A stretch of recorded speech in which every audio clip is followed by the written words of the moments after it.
Hey guys, Assalamualaikum. It's me Nina and welcome back to Nina Story. Untuk video hari ni pula, Nina akan bahaskan satu lagi kes jenayah yang terjadi dekat luar negara. Kalau nak listkan dekat korang, memang tersangat banyak tau. Kes-kes macam ni tak akan pernah habis. Kali ni Nina akan cerita pula tentang seorang student yang berusia 14 tahun. So dia pada masa ni berada dekat sekolah tinggi, telah tamatkan riwayat hidup cikgu dia sendiri. Student tu pula orang memang tak expect langsung tau dia nak buat, sebabnya dia ni adalah seorang yang pendiam. Tapi siapa sangka kan, air yang tenang jangan disangka tak ada buaya. Sampai sekarang masih lagi tak tahu dan menjadi tanda tanya motif utama kenapa dia target cikgu dia. So without wasting any time, let's get started.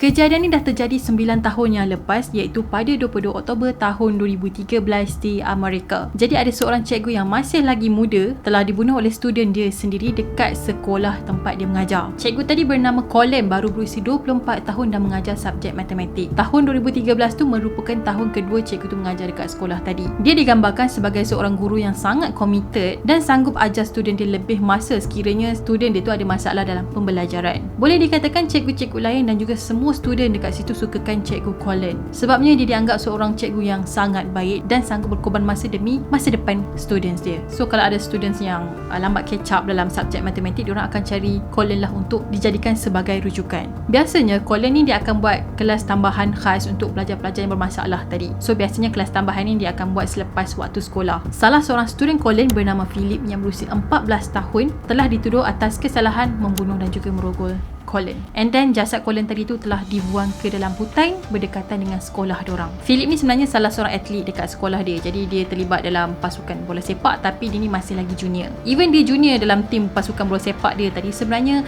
dia punya kebolehan tu nampaklah menyelah. Kawan-kawan kelas dia menganggap Philip ni seorang yang baik dan dia ni merupakan seorang yang pemalu. Sepanjang dia dekat sekolah tu, dia memang suka buat hal sendiri dan dia memang tak ada ramai kawan. Sebenarnya Philip ni baru je pindah ke sekolah Danvers dari Boston. So dia dah belajar dekat sekolah tu baru je 2 bulan. Sampailah pada hari kejadian, Colin tadi dia minta Philip stay kat sekolah sebab dia akan buat kelas tambahan selepas tu. Kalau korang nak tahu, sebenarnya mak ayah Philip ni dah pun bercerai dan dia tinggal dengan mak dia dengan 2 lagi adik-beradik dia. Dikatakan sebelum kejadian Philip bunuh Colin tadi tu, Colin sebenarnya ada tanya pasal parents dia. So maybe Philip ni masih lagi trauma dengan penceraian mak ayah dia. So dia rasa agak marah tau bila cikgu dia tanya pasal parents dia. So konon-kononnya dia macam dendam dengan Colin sebab Colin tanya pasal mak ayah dia. Tu je. Jadi bila Colin perasan yang mood Philip ni dah macam berubah, macam dah tak best kan, so Colin pun tukarlah topik. And then tak lama lepas tu Colin ni nak pergi ke toilet kejap around pukul 3 petang macam tu. Tak lama kemudian Philip pun keluar daripada kelas dan ikut Colin ke tandas. So pada hari kejadian tu dia pakai hoodie dan tutup kepala dia. Tapi kalau dia pakai macam tu pun still juga CCTV dapat capture dia. Bila Philip sampai dekat toilet perempuan tadi, dia pun pakailah sarung tangan dan keluarkan pisau potong daripada poket baju dia. Pada masa ni lah dia telah tikam Colin sebanyak 16 kali dekat bahagian leher dan juga bahagian perut. Bukan tu je tau, ada lagi perkara biadab yang dia buat, yang mana dia rogol cikgu dia sambil dia cekik leher cikgu dia. So bila cikgu dia dalam keadaan yang sangat-sangat lemah, dia pun pergi dekat sinki dan basuh tangan dia. And then dia keluar daripada toilet tu dan dia kembali ke toilet tadi 10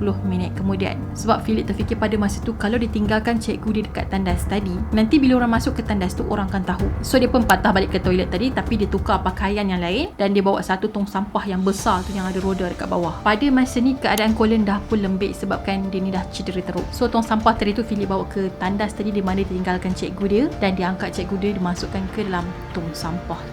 And then tong sampah tadi tu diheret pula bawa ke hutan berhampiran sekolah diorang dan dibuang cikgu dia dekat situ pula. Dekat sinilah dia telah rodok kemaluan cikgu dia dengan menggunakan ranting kayu guys.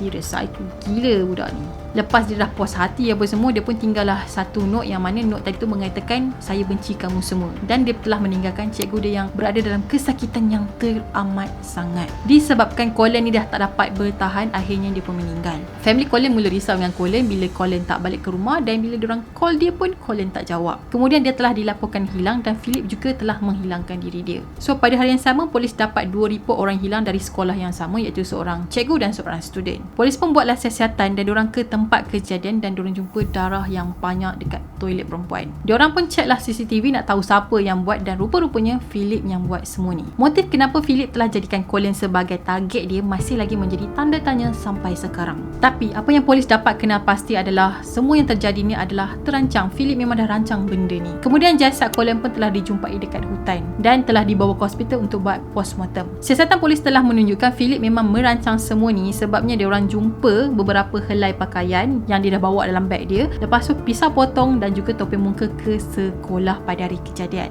Lepas dia dah tamatkan hidup cikgu dia boleh jalan dekat koridor sekolah dia tu dalam keadaan yang sangat relax dan dia sempat tukar baju dia tau. Bukan tu je, dia sempat jugalah pergi sembang dengan kawan-kawan dia sambil dia tengah cari tong sampah pada masa tu. Petang tu lepas Philip buang cikgu dia dekat hutan, Philip ni telah ke sebuah pasar raya untuk beli minuman. Keadaan dia memang relax gila sebab macam tak ada apa-apa yang terjadi ataupun kesalahan yang dia pernah buat sebelum tu. Dia juga telah menggunakan kad kredit Colin untuk membeli makanan tengah hari dan juga untuk membeli tiket wayang. So polis pun telah trace lah dekat mana Philip ni berada melalui GPS location telefon Colin. Pada masa tu Philip ni tengah jalan kaki balik daripada tengok wayang. So dia tengah berjalan dekat sebuah jalan raya. Polis pun dapat tangkap Philip dan diorang pun geledah lah barang-barang yang dibawa oleh Philip dalam beg dia. Jadi dalam beg tu polis telah jumpa seluar dalam Colin, kunci kereta, kad kredit telefon dan juga pisau. Pada tahun 2014 Philip ni telah diarahkan oleh mahkamah untuk ditempatkan dekat tempat remaja yang bermasalah. So adalah mungkin macam sekolah juvana ke macam tu lah. Dekat sini pun Philip pernah timbulkan masalah dengan salah seorang staf perempuan yang berusia 29 tahun kat situ. Staf tadi tu dia kena cekik, kena tikam dengan pensel dan juga kena belasah. Tapi dia berjaya diselamatkan bila ada staf lain yang terdengar staf perempuan tu menjerit. Kemudian pada tahun 2016